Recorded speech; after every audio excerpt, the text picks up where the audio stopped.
திரைப்பட தயாரிப்பாளர்கள் சங்கம் பொதுக்குழு கூட்டம் இன்று நடைபெற்றது. சென்னை வள்ளுவர் கோட்டத்தில் நடைபெற்ற கூட்டத்தில் பல்வேறு தீர்மானங்கள் நிறைவேற்றப்பட்டிருக்கிறது. புதிதாக தேர்ந்தெடுக்கப்பட்ட அந்த உறுப்பினர்கள் இந்த பொதுக்கூட்டத்தை நடத்தினார்கள். அதில் பல்வேறு அந்த தீர்மானங்கள் நிறைவேற்றப்பட்டிருக்கிறது.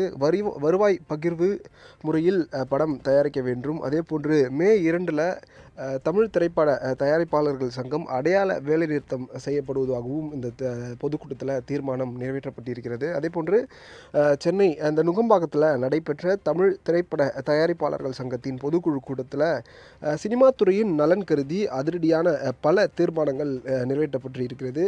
குறிப்பாக நடிகர்களின் சம்பள முறை மற்றும் ஓடிடி வெளியீடு தொடர்பாக முக்கிய முடிவுகள் எடுக்கப்பட்டிருக்கிறது. அதேபோன்று அதில் முக்கிய தீர்மானங்கள் பார்த்தோம் என்றால் சிறிய முதலீட்டு திரைப்படங்களுக்கு தமிழக அரசு வழங்கும் மானியம் கடந்த 10 ஆண்டுகளாக நிலுவையில் இருக்கிறது. இதனை புதிய அரசு உடனடியாக வழங்க வேண்டும் என வலியுறுத்தப்பட்டிருக்கிறது.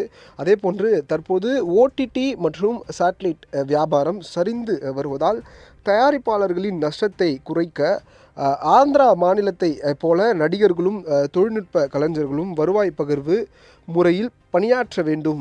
அதேபோன்று இனி நடுத்தர மற்றும் பெரிய பட்ஜெட் படங்கள் இந்த முறையிலேயே தயாரிக்கப்படும் என்று தீர்மானம் நிறைவேற்றப்பட்டிருக்கிறது. அதேபோன்று நடிகர்கள் வருவாய் பகிர்வு முறையில் நடிக்க முன்வர வலியுறுத்தி முதற்கட்டமாக மே 2 அடையாள வேலைநிறுத்தம் செய்ய தீர்மானம் மேற்கொள்ளப்பட்டிருக்கிறது. அதாவது நடிகர்கள் வருவாய் பகிர்வு முறையில் நடிக்க முன்வர வலியுறுத்தி முதற்கட்டமாக மே 2 அடையாள வேலை நிறுத்தம் செய்ய தீர்மானம் நிறைவேற்றப்பட்டிருக்கிறது. அதேபோன்று சுமூக முடிவு எட்டப்படாவிட்டால் தொடர் வேலை நிறுத்தம் செய்யவும் இதில் திட்டமிடப்பட்டிருக்கிறது. தீர்மானமும் நிறைவேற்றப்பட்டிருக்கிறது.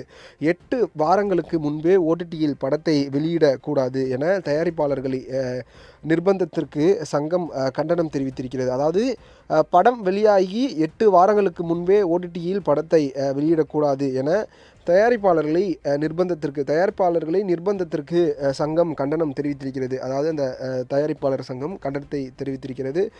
இது தொடர்பாக தென்னிந்திய திரைப்பட தயாரிப்பாளர்கள் ஒன்றிணைந்து மே 10 ஆலோசனை கூட்டமும் நடத்த இருக்கின்றார்கள்.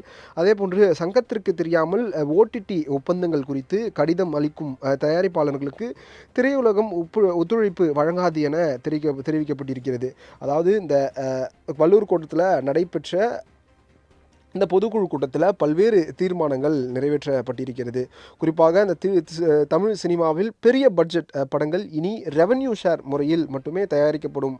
அதேபோன்று சினிமா துறையில் உள்ள அனைவரின் கவனத்திற்கும் கொண்டு செல்லும் வகையில் மே 2 ஒரு நாள் அடையாள வேலைநிறுத்தம் மேற்கொள்ளப்படும் என்று கூறப்பட்டிருக்கிறது. இதற்கு நடிகர் சங்கம் ஒத்துழைக்கவில்லை என்றால் தொடர் வேலைநிறுத்தம் செய்ய தமிழ் திரைப்பட தயாரிப்பாளர் சங்கம் அந்த பொதுக்குழுவில் தீர்மானம் நிறைவேற்றியிருக்கிறது. வள்ளூர் கோட்டத்தில் தமிழ் திரைப்பட தயாரிப்பாளர் சங்கத்தின் பொதுக்குழு கூட்டம் இன்று நடைபெற்றது. தமிழ் திரைப்பட தயாரிப்பாளர் சங்கத்தில் 2026, 2029 ஆண்டுகளுக்கான அந்த புதிய நிர்வாகிகள் தேர்வு செய்யப்பட்ட பிறகாக நடைபெறும் முதல் பொதுக்கூட்டமாக இந்த கூட்டம் நடைபெற்று இருக்கிறது. தமிழ் திரைப்பட தயாரிப்பாளர்கள் சங்கத்தின் தலைவர், அதாவது புதிதாக தேர்ந்தெடுக்கப்பட்ட தலைவர் GKM தமிழ்குமரன் மற்றும் பொருளாளர் சுபாஷ் சந்திரபோஸ், துணைத் தலைவர்கள் RK சுரேஷ், கமலக்கண்ணன், செயலாளர்கள் கதிரேசன், R ராதாகிருஷ்ணன் மற்றும் இணை செயலாளர்கள் சுஜாதா விஜயகுமார் மற்றும் பொதுக்குழு உறுப்பினர்கள் பலர் இந்த கூட்டத்தில் கலந்து கொண்டனர். இந்த பொதுக்குழு கூட்டத்தில் தமிழ் சினிமாவில் உள்ள நடிகர்கள் ரெவென்யூ ஷேர் அடிப்படையில் சம்பளம் பெற வேண்டும் உள்ளிட்ட முக்கிய பிரச்சனைகள் குறித்தும் அதேபோன்று ஓடிடி ரிலீஸ் குறித்தும் ஆலோசிக்கப்பட்டது. மேலும் இந்த தமிழ் திரைப்பட தயாரிப்பாளர் சங்கத்தின் முன்னாள் உறுப்பினர்களாக இருக்கக்கூடிய SA சந்திரசேகர், அதாவது நடிகர் விஜயினுடைய தந்தை, அதேபோன்று இந்த தயாரிப்பாளர் சங்கத்தில் இருக்கக்கூடிய பெரிய ஒரு தயாரிப்பாளர் கலைப்புலி எஸ் தானு, அதேபோன்று SV சேகர் மற்றும் சமீபத்திய அந்த மாநிலங்களவை உறுப்பினர் LK சுதீஷ் உள்ளிட்ட தமிழ் திரைப்பட பொதுக்குழு உறுப்பினர்கள் இந்த கூட்டத்தில் கலந்து கொண்டார்கள். இந்த கூட்டத்தில் பல்வேறு முடிவுகள் எடுக்கப்பட்டு பல்வேறு தீர்மானங்கள் நிறைவேற்றப்பட்டிருக்கிறது. குறிப்பாக வருவாய் பகிர்வு முறையில் இந்த படம் தயாரிக்க வேண்டும். அதேபோன்று மே 2 தமிழ் திரைப்பட தயாரிப்பாளர் சங்கம் அடையாள வேலைநிறுத்தம் செய்யப்படுகிறது என்றெல்லாம் இந்த பொதுக்கூட்டத்தில் தீர்மானம் நிறைவேற்றப்பட்டிருக்கிறது. சினிமா துறையின் நலன் கருதி அதிரடியான பல தீர்மானங்கள் நிறைவேற்றப்பட்டிருக்கிறது. குறிப்பாக நடிகர்களின் சம்பள முறை மற்றும் ஓடிடி வெளியீடு தொடர்பாக முக்கிய முடிவுகள் எடுக்கப்பட்டிருக்கிறது. இந்த பொதுக்கூட்டத்தில் சிறிய முதலீட்டு திரைப்படங்களுக்கு தமிழக அரசு வழங்கும் மானியம் கடந்த 10 ஆண்டுகளாக நிலுவையில் இருக்கிறது. இதனை புதிய அரசு, அதாவது 2026 நிறைவேற்றப்படும் இந்த புதிய அரசு உடனடியாக வழங்க வேண்டும் என வலியுறுத்தப்பட்டிருக்கிறது. இந்த பொதுக்குழு கூட்டத்தில் வலியுறுத்தப்பட்டிருக்கிறது. தற்போது ஓடிடி மற்றும் சேட்டலைட் வியாபாரம் சரிந்து வருவதால் தயாரிப்பாளர்களின் நஷ்டத்தை குறைக்க ஆந்திரா மாநிலத்தை போல நடிகர்களும் தொழில்நுட்ப கலைஞர்களும் வருவாய் பகிர்வு முறையில் பணியாற்ற வேண்டும்.